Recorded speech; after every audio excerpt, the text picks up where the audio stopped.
Ni Patris, Spiritu Sancti. Amen. Shalom. Aleichem. Magandang umaga sa ating lahat sa anumang panig ng buong mundo. Mga nakikinig at nanonood ngayon, atin naman pakinggan ang mabuting balita ng Panginoon ayon kay San Lucas. Glory to you, Lord Jesus Christ. Noong panahong iyon, ang Panginoon ay humirang pa ng 72. Pinauna niya sila ng dala-dalawa sa bawat bayan at puok na patutunguhan niya. Sinabi niya sa kanila, sagana ang aanihin, ngunit kakaunti ang mga manggagawa. Idalangin ninyo sa may-ari na magpadala siya ng mga manggagawa sa kanyang bukirin. Humayo kayo, sinusugo ka kayong parang mga kordero sa gitna ng mga asong gubat. Huwag kayong magdala ng lukbutan, supot o panyapa. Huwag na kayong titigil sa daan upang makipagbatian kanino man. Pagpasok ninyo sa alinmang bahay, sabihin muna ninyo, maghari nawa ang kapayapaan sa bahay na ito. Kung maibigin sa kapayapaan ang nakatira roon sa kanila ang kapayapaan. Ngunit kung hindi sila magkakamit nito. Manatili kayo sa bahay na inyong tinutuluyan. Kanin ninyo at inumin ang anumang idulot sa inyo, sapagkat ang manggagawa ay may karapatang tumanggap ng kanyang upa. Huwag kayong magpapalipat-lipat ng bahay.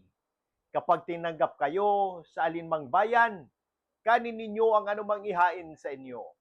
Pagalingin ninyo ang mga may sakit doon at sabihin sa bayan, nalalapit na ang paghahari ng Diyos sa inyo. Ngunit sa alinmang bayang hindi tumanggap sa inyo, lumabas kayo sa mga lansangan nito at sabihin ninyo, pati ang alikabok dito na dumikit sa aming mga paa ay ipinapagpag namin bilang babalas sa inyo. Ngunit pakatandaan ninyo, nalapit na sa inyo ang paghahari ng Diyos. Sinasabi ko sa inyo, sa araw ng paghuhukom ay higit na mabigat ang kaparusahan ng mga tao sa bayang iyon kaysa dinanas ng mga taga-Sodoma. Bumalik kayo sa natuang-tuwa ang 72. Panginoon, sabi nila, kahit po ang mga demonyo ay sumunod kapag inutusan namin sa pangalan ninyo. Sumagot si Jesus, nakita ko ang pagkahulog ni Satanas mula sa langit. Parang kidlat, binigyan ko kayo ng kapangyarihang tumapak sa mga ahas at mga alakdan at yumurak sa kapangyarihan ng kaaway. Walang makapipinsala sa inyo. Gayunman, magalak kayo, hindi dahil sa suko sa inyo ang masamang espiritu, kundi dahil sa nakatala sa langit ang pangalan ninyo. Ang mabuting balita ng Panginoon. Praise to you, Lord Jesus Christ. Pagnilayan natin bilang mga Romano Katoliko sa unang pagbasa sa Isaias at sa ikalawang pagbasa sa Galatia. Ang Ebanghelyo ngayon ay paalala sa atin ng ating misyon bilang mga Kristiyano. Maging tagapagdala ng kapayapaan, kagalingan, at mensahe ng paghahari ng Diyos. Katulad ng 72 alagad na sinugo ni Jesus. Tayo rin ay inanyayahang maging mga misyonero sa ating panahon. Hindi lamang ito tungkulin ng mga pari o madre, kundi sa bawat binyagang Katoliko. Si Jesus ay nagsugo ng mga alagad na dala-dalawa, hindi mag-isa. Ito ay paalala ng kahalagahan ng komunidad, pagkakaisa at suporta sa isa't isa sa misyon. Sa kabila ng panganib, May kapangyarihang ibinigay ang Diyos para sa tagumpay, hindi sa sarili nating lakas, kundi sa kanyang pangalan. Mga halimbawa ng mga pagbabago sa panahon ngayon: ang digital evangelization, ang pagpapalaganap ng mabuting balita ay lumipat na rin online sa live stream ng mga misa, Facebook catechesis, at mga digital rosary groups. Tayo rin ba ay nagbabahagi ng pananampalataya online o puro worldly content ang ating binabahagi? Ang pagtanggi sa simbahan. Maraming kabataan ngayon ang naliligaw ng landas. Nawawala ang tiwala sa simbahan dahil sa pagkukulang ng ilan. Ngunit ang hamon sa atin ay maging saksi ng katotohanan, kabutihan at pag-asa upang sila ay muling maakit sa pananampalataya. Ang pag-asa sa gitna ng sakuna. Sa kabila ng mga pagkalahatang sakit, digmaan at kalamidad, ang simbahan ay patuloy na nagsisilbi, tumutugon sa mga nangangailangan.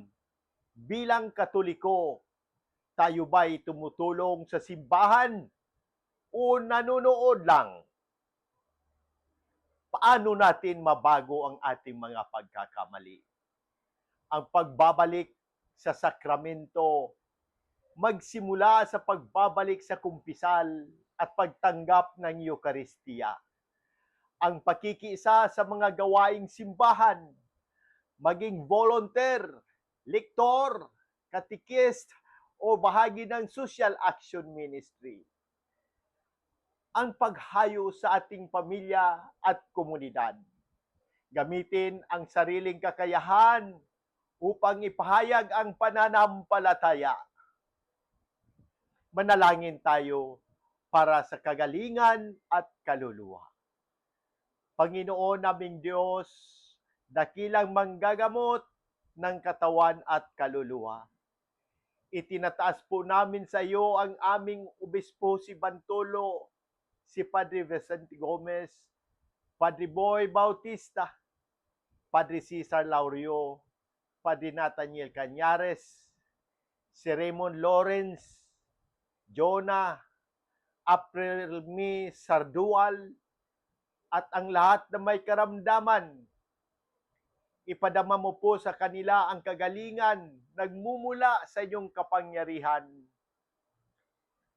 Mga kamay, ipagkaloob mo rin ang lakas at kapanatagan sa kanilang mga pamilya.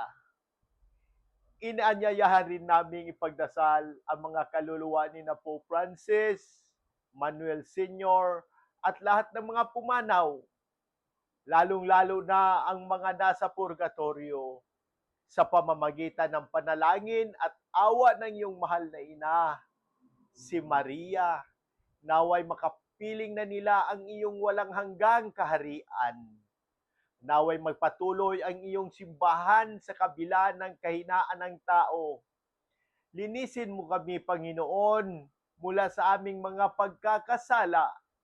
Turuan mo kaming magpakumbaba, maglingkod ng may pananampalataya, at magalak, hindi sa tagumpay ng mundo, kundi sa katotohanan ang aming mga pangalan ay nakasulat sa langit. Amen. Ang ating mga referensya ay nagmula sa Catechism of the Catholic Church,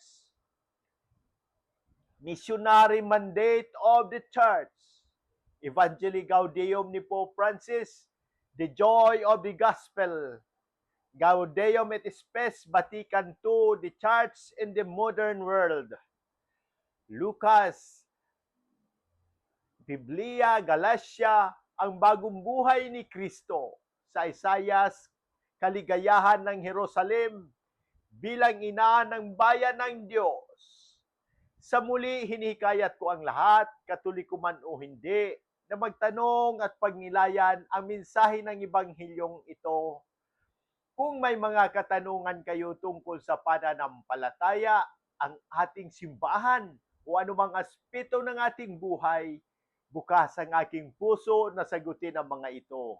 Sama-sama natin pagnilayan at pahalagahan ng habag at pag-ibig ng Diyos na pinapayag ni Jesus sa Ebanghilyong ito.